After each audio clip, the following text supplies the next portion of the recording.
بسم الله الرحمن الرحيم اللهم صل على سيدنا ومولانا محمد وعلى ال سيدنا ومولانا محمد وبارك وسلم وصل عليه. ربي زدني علما، ربي اشرح لي صدري ويسر لي امري واحلل عقدة من لساني يفقهوا قولي. نو پرون سبق کې من کو یو د اول تعریف کړو چې د مشترک کې په دوه معنو کې یو معنا ته ترجیح ورکړل شي جای ته مؤول وي. یو چې لکه مؤول دا تعویل کو د فعل مجتهد دی، د فعل چې په کم د مجتهد چې په کم کار کې یو له ترجیح ورکړي نو هغه ته مؤول وي. دا خو فعل دا مؤول دی، نو دیتا د اقسام د نظم کې دا ولې ذکر کړل نه چې په اقسام د نظم کې به ذکر کړل چې کله د دې کې یو معنی ترجیح وکړل شي نو بیا هغه مجتهد ته دلیل هغه نه کېږي، نسبت نه کېږي، بلکې نسبت بیا دا د کېږي لفظ ته کېږي نه ځکه. او بل فهم نه دا ویلو چې لکه دا مؤول څه جدا قسم نه دی، بلکې دا مشترک دی. مشترک ته منې چې دا لفظ نه دی، نو دا په مشترک کې لکه یو معنی ته ترجیح ورکړل شي دا څه جدا شی خو نه دی. او حکم دا دی چې لکه په دې باندې عمل کول کېږي او سره د احتمال لغل دی، نه ځکه دا د مجتهد فعل دی. مجتهد کله خطا کېږي او کله برابرېږي، نو د احتمال لغل دی پکې. بیا موږ ویلو چې دویم تقسیم د کتاب الله هغه د ظهور او د خفا په اعتبار سره دی. د ظهور او د خفا په اعتبار سره، د ظهور په اعتبار سره هم څلور قسمونه دي او د خفا په اعتبار سره هم څلور قسمونه دي. د ظهور په اعتبار سره کم څلور قسمونه دي، نو هغه ظاهر، نص، مفسر، محکم. ظاهر، نص، مفسر، محکم. پرون سبق کې منګه ظاهر ویلو. ظاهر څه ته ویل کېږي؟ ظاهر نوم د هغه کلام چې د هغه مراد سامع ته د صيغې په ذریعه سره ظاهر وي. یعنی دا هغه پته چې دی کنه یو کس د په کلام عربی باندې پوهیږي او کله د هغه واوري نو د په دغه په مطلب باندې جندا پوه شي. صرف د لیدو په وجه باندې، صرف د اوریدو په وجه باندې چې دا څنګه ویني او اوري نو په دې باندې ته ظاهر ویل کېږي. پوه شئ؟ ها دا خبره یاد وساتئ چې لکه د ظهور په اعتبار سره چې کوم څلور قسمونه دي، ظاهر، نص، مفسر، محکم، نو رټول نه قطع یعنی لک ظهور چې نه په ظاهر کې دي، داغه نه لک سیوا چې نه په نص کې دي، داغه نه لک سیوا چې نه په مفسر کې دي، او رټول نه زیات سیوا چې نه په سګي دي په محکم کې دي. نو او د ظاهر حکم دار په نوم سبق موږ وینو چې په دې باندې عمل کول چې دا واجب دي، نه څه چې ظاهري کې د ظاهر په ذریعہ سره حدود او قصاص او دا ټول ارڅ چې دا په دې باندې ثابتېږي. وس نس ته ویلېږي، نو نس دې ته وایي فمزداد وضوحا علی الظاهر، چې په دې ظاهر کې چې څومره دغه وضاحت ده نو په دې کې دا نس ته ویلېږي چې په دې کې د ظاهر په اعتبار سره وضاحت پکې سی وایي. پوه شو مې باندې دا ظهور په اعتبار سره پکې وضاحت سی وای نه ته څه ویل کېږي؟ نس ویل کېږي. یعنی دا نس کې پنس کې دا خبره چې دا کلام د دې لپاره راوړل شوی دی، کلام د دې لپاره راوړل شوی دی. لکه تاسو دا ګوري سپوږمۍ ګوري، سپوږمۍ تاسو ګورئ کله وځي چې دا مثال ویلو، لکه تاسو سپوږمۍ ته ګوري کنه، سپوږمۍ ته ګوري نو سپوږمۍ ته ګوري خو چې په منځ کې وسره تا د اسمانونو په ګومینه او دا دغه پکې همینه ستوري پکې همینه، نو ستا چې دا نظر اوچت کړه لري نو تا د ستورو د پاره اوچت کړه کړه سپوږمۍ د پاره، نو سپوږمۍ دا نظر اوچت اول دا نسته او پدې کې دا نور څه چې تا ته په ظاهر باندې پته لګي دا پکې سری دا ظاهر دی. الګه پوه شو دي باندې ها، او پدې کې د دینه دغه چې نه دا پکې صورت وي. پدې کې احتمال د تعویل او د تخصیص سرنده پکې وي او هغه لکه مضر نه دی. احتمال د تعویل او د تخصیص دا لري. مطلب دا دی چې توصیص عام وي نو دا تخصیص احتمال لري، او که خاص وي نو د مجاز احتمال لري. په دې یو کوم دا دی چې هر څه احتمال لري، که عام نو څه احتمال لري د خود د تخصیص، او که خاص وي نو بیا دا مایل کې دي چې دلیل کې مجازي معنی مراد دی، حقیقي معنی نه مراده. خو چونکې دا احتمال ناشی بلا دلیل له لہذا دا فرق نه بری بس بده باندې. پوه شئ؟ وګورئ دا مثال دلته کې بل مره تر دا مثال ذکر کوو د سپوږمۍ دلته کې رجاء القوم او د دې مثال ذکر کړه وایم. واما النص اور چې نسته ان ویم نمبر دا نسته فمزداد وضوحا علی الظاهر، نو نسته ویلېږي چې ظاهر په اعتبار سره بدی باندې پرې کې څه سی وای وضاحت پکې سی وای چې زیات وي د وضاحت په اعتبار سره على الظاهر فسبانه مظاهر ولمعنى في المتكلم من المتكلم د وجه د هغه معنا نه کم چې د متکلم د طرف نه، کم چې رسول طرف نه، د متکلم د طرف نه، لا في نفس الصيغه، یعنی د صيغه په اعتبار سره بدی کې دغه ظهور نه ظاهر خو د نفس صيغه په اعتبار سره باندې ظهور کنه بدل کې د نفس صيغه په اعتبار سره نه بلکې د متکلم د وجه نه پدې کې ظهور راغلی د متکلم د وجه نه په کول راغلی چې متکلم دا راوړل دي لپاره متکلم دا کلام راوړل دي لپاره یعنی يفهم منه معنی یعنی فهمی کی د دینه داسې یو معنا لم يفهم من الظاهر چې نه فهمیږي هغه سنه د ظاهر نه ولي بسبب بوجه د دینه ان المتکلم ساق ذلك النظم لذلك المعنى چې متکلم دغه نظم دغه معنا لپاره راوړل دغه لفظ دغه معنا لپاره متکلم څه کړل راوړل هغه پوښوي لا بمجرد فهمه من الصيغه واننا چې صرف د صيغه نه بفهميږي نو وزدا ده کنه چې پرې دغه کې چې کنه د دې ظاهر او پنس کې کم یو نسبت ته د دوانو کې د دوانو په منځ کې کم یو نسبت ته نو بعض علماء کرام فرمایي چې د دوانو په منځ کې نسبت ته تباین ده سره په نسبت ته تباین ده ولې زکا وای چې په ظاهر کې عدم سوق معتبر ده او په نس کې سم معتبر ده سوق دا کلام په نس کې د دې لپاره راوړل شوی او په ظاهر کې دا کلام د دې لپاره نه راوړل شوی سوق او عدم سوق باندې د یو بل متباین دي نو دوانو په منځ کې جندا څه شي تباین دي زم قول دا ده چې نه دا ظاهر چې دا خاص مطلق ده او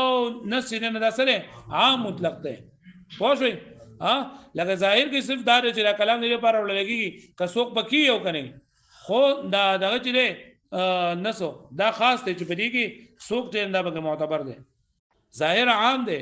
او دغه چې دا سره خاص دی لکه پوه شو به معنی یعنی په نس کې دا خبره ضروری ده چې دا کلام به د دې لپاره راوړل شي په ظاهر کې دا خبره نشته ده نو کوم نسبت شو پکې عموم خصوص والمشهور فيما بين القوم او دا قوم په منځ کې قوم نه مراد څه یعنی متأخرین ان في النسخ فجفنس کې يشترط السوق پدې کې شرط لري شوی د سوق او في ظاهر عدم السوق او په ظاهر کې عدم السوق معتبر ده فيكون بينهما مباينه نتفانو په منځ کې بنسبت کمی طبعا فاذا قيل واسغره دې مثال ورګي جاءني القوم کې چې کس وایي چې ما خو دا قوم راغله نو کان نصا في مجيء القوم نو دا نسته په مجيء قوم کې دا کلام د دې لپاره راوړل شوی دی و اذا قيل کله شو رايت فلانا حين جاءني القوم ما پلان کې دلو کله چې دا قوم راغلو نو اذا رايت فلانا دا سره دا نه پلان کې لیدل دا نسته ځکه دا کلام د دې لپاره راوړل شوی دی او قوم راغله دا قوم وسره لیدل کنه نو دا قوم دا رؤیت دا سره ظاهر دی نو په دغه کې چې نه عدم سوق معتبر دغه عدم سوق ته په نس کې سوق ته كان نسا في الرؤية إن دانست برؤية ظاهرا في مجيء القوم أو ده ظاهر ده برات للقوم کے ولكن ذكر في عام الكتب عامة الكتب لكن بعام كتابونو كذلك الأشياء متقدمين بكتابونو كي مقدمين بكتابونو كذلك الأشياء أن ظاهر أعم چې ظاهر تنين دا عام ده من أن يشترط فيه السوق أو لا كسوق بك الشرط أو كلمي والنص يشترط فيه السوق البتة أو نص هاي تولي چې پای کې خامخا دا سوق تنين دا بك سوي شرط لري شي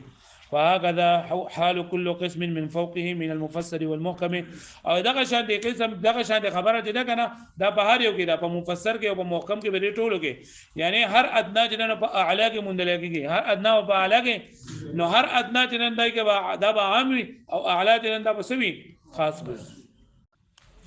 فإن بعضه اولاد بعضين اولاد من بعض بعضنا بحيث يوجد الادنى في الاعلى فدي سره جمندلګي ادنى بسکه فيكون بينهما عموم وخصوص مطلقا دوانو بمنځ کې سره عموم خصوص مطلق ده وحكمه وجوب العمل به بما وضح على احتمال تأويل هو في حيز المجاز ويبني باندې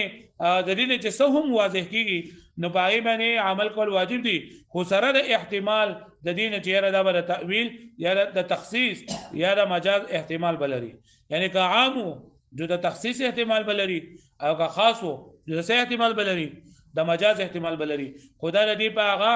قطعیت کې څه نقصان نه راولي لکه احتمال ناشی بلا دلیل له ونه شو کنه ها وسو دا خبره کوي په منځ کې زوای دور او حکمه وجوب العمل واجب دی عمل بما وضح هغه چې واضح کیږي على احتمال تأويل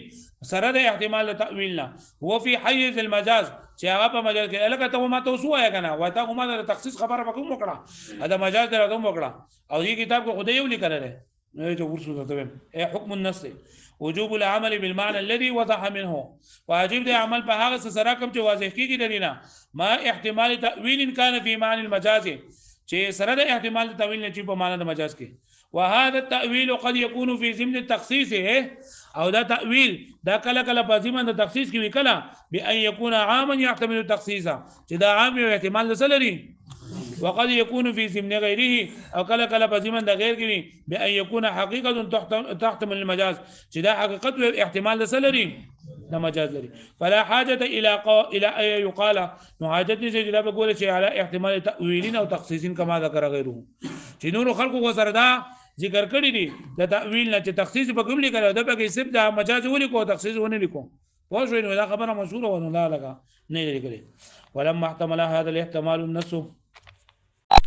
کله چې احتمال رودي دا احتمال نص كان ظاهر الذي هو دونه لغا ظاهر جنن دابا كم ویل به اولا بان يحتمله چې دا احتمال لري واذا نص د احتمال د تاويل او د تخصيص او د مجاز لري نو ظاهر کو په طریقه اوله سره دا د دې احتمال جن دا بلري خو شوي ولكن مثل هذه الاحتمالات لا تضر بالقطعيه واذا احتمالات جن دا د قطعیت د ضرر نه رسول دا احتمالات سری ناشي بلا دلیل هغه پوه شوي نو د نص تعریف څه شو چې دا هغه د ویلګي چې د ظاهر په اعتبار سره پکې سوي وضاحت به پکې او په نص کې یا سوق معتبر دی او په ظاهر کې سوق معتبر نه دی د ظاهر او د نص په منځ کې کم یو نسبت ده یو داوی چې تمایون دی پکې او د دوی لپاره دلیل سره چې په یو کې سوق مو په بل کې ادمي سوق او سوق او ادمي سوق د باندې دی بل سری او دویم پکې سره چې ظاهر عام دی او نسل سره خاص ده نو کم نسبت شو پکې او حکم سره چې په دې باندې عمل کول واجب دي سره د احتمال دا تخصیص او د مجاز نه مطلب دا دی کلفظ عامو نسه احتمال بلري او کلفظ خاص نسه احتمال بلري واما المفسر هر چې مفسر د دریم نمبر مفسر چې بری کې د نسب اعتبار سره بګي وضاحت سی وای لگا دغه چې کنه په نس کې نو په نس کې موږ وی چې د دې په ظاهر باندې سوال او احتمال له تعویل له تخصیص لري کنه نو دا احتمال له تعویل او د تخصیص نه لري پوه شو مې باندې ها وز دا کلام چې مفسر کېږي د تفسیر کول کېږي یعنی اول به یو خبره د پیغمبر صلی الله علیه وسلم په زمانه کې به مجمل وي او د مجمل کې چې کله د هوشي نو هغه مفسر شي نو دا به د پیغمبر صلی الله علیه وسلم په قول سره شوی یا بابا مثلا په فعل سره شوی یا به الله تعالی یو کلام چې نه د خبره په زید کړي دا غي له په دې کې وضاحت نه بشوي او په دې باندې د دې حکم سره په دې باندې عمل کول واجب دي او احتمال د نسخ پکې لري احتمال سره لري نه نسخ خو لکه دا نسخ د پیغمبر صلی الله علیه وسلم په زمانه کې اوس د پیغمبر صلی الله علیه وسلم زمانه نشته ځکه چې نسخ یو شی په بل سره بدله او د وی په ذریعہ سره کېږي او وی چاته کېږي او پیغمبران خو جوشته نو ټول لکه دا مفسر د محکم په حکم کې واما المفسر ورته مفسر دی فمزداد وضوحا هغه چې زیات وي د وضاحت په اعتبار سره پچا باندې على النص په نص باندې على وجه په داسې طریقې سره لا يبقى معه احتمال التاويل والتخصيص چې نوی باقي سره احتمال التاويل او التخصيص سواء انقطع ذلك الاحتمال ببيان النبي صلى الله عليه وسلم برابر خبره دا کړه احتمال ختم شوی نبی عمر صلی الله علیه وسلم په بیان سره بان كان مجملا چې یو خبره لاول سوا مجمل وا فليحقه بيان قاطع او د دې سره یو یقیني بیان چې دا ملحق شو بفعل نبی صلی الله علیه وسلم او بقوله فصار مفسر دای سو کړو او به اراده الله تعالی کلمه زائده ينصد بها یا راوړل الله تعالی یعنی الله تعالی یو کلمه زائد راوړل ينصد بها باب التخصيص والتاويل چې دا غي په ذریعہ سره تاویل او تخصیص غو دروازه بند کړل شو ينصد معنی څه نه بند کړل شو کما سيتي وی لکه دا خبره به ورستو چې نه دا بشبره مفسر کې په متن کې وحكمه وجوب العمل به او درې حکم دار چې عمل کول په دې باندې سری ما احتمال النسخ سره د احتمال د نسخ نه چې د نسخ احتمال بلري نسخ څه ته ویل کېږي منسوخ کېدو ته بدلیدو ته اي حكم المفسر حکم د مفسر وجوب العمل مع احتمال ان يصير منسوخا چې عمل به واجب دی خدای احتمال لري چې دا سو ګرځي وهذا في زمن النبي صلى الله عليه وسلم دا پیغمبر صلی الله علیه وسلم په زمانه کې فاما فيما بعده فكل القران محكم لا يحتمل النسخ ټول قران مجید محکم دی احتمال د نسخ هغه پوه شوي نو مفسر تعریف څه شو پای کې دا نس په اعتبار سره وضاحت سوي سیوای د دې سیوای چې احتمال د تعویل او د تخصیص نه لري پوه شو باندې باندې داغې نه پکې دغه سیوا ده ظهور پکې سیوا ده. اوس محکم دی ته ویل کېږي که نه چې د هغې هغه مراد واضح کړلی شوی په دې کې مزدا نشته ځکه د دې نه بله لپاسه صحیح ده نو چې په دې کې دا مراد دا واضح کړلی شوی یعنی احتمال د نسخ پکې هم نه په مفسر کې خو احتمال د نسخ وي او په محکم کې احتمال د نسخ هم نشته. بیا یو محکم لعینه دی یو محکم لغیره دی لکه کم د الله تعالی آیتونه چې دي توحید آیتونه دا محکم لعینه دي او محکم لغیره چې یو خبره پیغمبر اسلام په زمانه کې پیغمبر اسلام وفات شو پای کې نسخ را نه غي نو ټول محکم لغیره دي. پوه شئ او په دې باندې عمل کول واجب دي بغیر د احتمال نه بلکې احتمال نه بګي د تبدیلی احتمال نه بګي تعویل احتمالي نه بګي تخصیص احتمالي نه بګي بل څه. واما المحكم چې محکم دی فما احكم المراد به نو هغه چې مضبوط کړل شوی مراد پر سره عن احتمال النسخ او تبديل چې دا لږه مضبوط کړل شوی مراد پر سره د احتمال د نسخ او د تبديل نه تعدیه عن ویدل کې چې دی کنه دا حکم راغلی حکم احکام راغلی احکام او دا احکام چې نه دا غو نه متعدی کیږي په ان سره نو موږ ورته چې دا احکام چې لکه متعدی شوی دي په ان سره د دې وجه دا ده چې په دې کې معنی د امتناع موجود ده معنی د امتناع به موجود ده. تعدیه عن ها هنا ودل کې دا چې احکام چې پرې عن سره احکام چې پرې عن سره متعدی شوی دي نو ځکه چې دا متضمن نه معنی د امتناع مطلب دا دی احکم المراد به چې محکم کړل شوی مضبوط کړل شوی مراد په دې سره حال کونه په داسې حال کې ممتنع عن احتمال نسخ او تبديل چې دا ممتنع وي د احتمال د نسخ او دغه نه د تبديل نه سواء كان الانقطاع احتمال النسخ برابر خبره کده د نسخ د احتمال منقطع کېدل لمعنى في ذاته د وجه دا معنی کوم چې د ذات په ذات کې موجود ده یعنی عقلی په عقل پای کې تبديل او بدلواله نه مني كآيات التوحيد والصفات لك آياتنا دا توحيد وصفات ويسمى محكما لعينه او دي تسوي او بوفات النبي صلى الله عليه وسلم يا غدا نسخ احتمال لرو وبيعمل صلى الله عليه وسلم چې د دنیا نه تلله نو نسخ په دا یو سیستي باطنی نو دا وਹੀ په سره دا پته لګي چې دا منسوخ شوی دی او دا نه منسوخ شوی او وਹੀ ختم شوی دا نو دي تسوي لګي محکم لغیره او بوفات النبي صلى الله عليه وسلم یا په وفات نبی علیہ السلام سره وسمى محکما لغیره دې ته محکم لغیره وي ولم يذكر في تعريف لفظ ازداد و بلیغ ازداد ذکر نه کوله کله نسب تعریف کې ازداد لیکلو ومزداد وجوها په مفسر کې لیکلو نو دل کې پدې کې لکه د محکم کې د مفسر نه زیات وضاحت نه وي بلکې په مفسر کې چې کوم وضاحت نو هغه وضاحت مضبوط کړی دی خو وضاحت په مفسر باندې ختميږي خو دې محکم څه چل وکړو هغه مضبوطو ولم يذكر في تعريف لفظ ازداد كما ذكر فيما سبق لكما مخکې ذکر کړه ولې تنبيها على ان المحكم مزداد وضوحا على المفسر بشيء چې محکم چې نه زیات کړه وضاحت په مفسر باندې ذره برابر وان مزداد عليه بقوه فيه دې محکم صفر دا کې قوت زیات کړه هو عدم احتمال النسخ چې هغه احتمال النسخ نه لري فمراتب الظهور قد تمت على المفسر وهذا ظهور هغه مراتب چې دا پوره شي په سمانه او حکم سره وجوب العمل به من غير احتمال دا عمل په دې باندې واجب ده بغیر احتمال نه یعنی لا احتمال التاويل والتخصيص ولا احتمال النسخ یعنی نه احتمال التاويل لري نه تخصیص لري نه نسخ لري فهو اتم القطعيات في افاده اليقين نو په یقین پیدا ورکول کې دا ټول نه قطعي او په قطعیت کې مکمل او کامل ده پوه شئ و ذری لپاره مثالونه ذکر کړي د ظاهر نس مفسر او محکم د پاره مثال نه وېما نو سبا خو د خیر سره بختم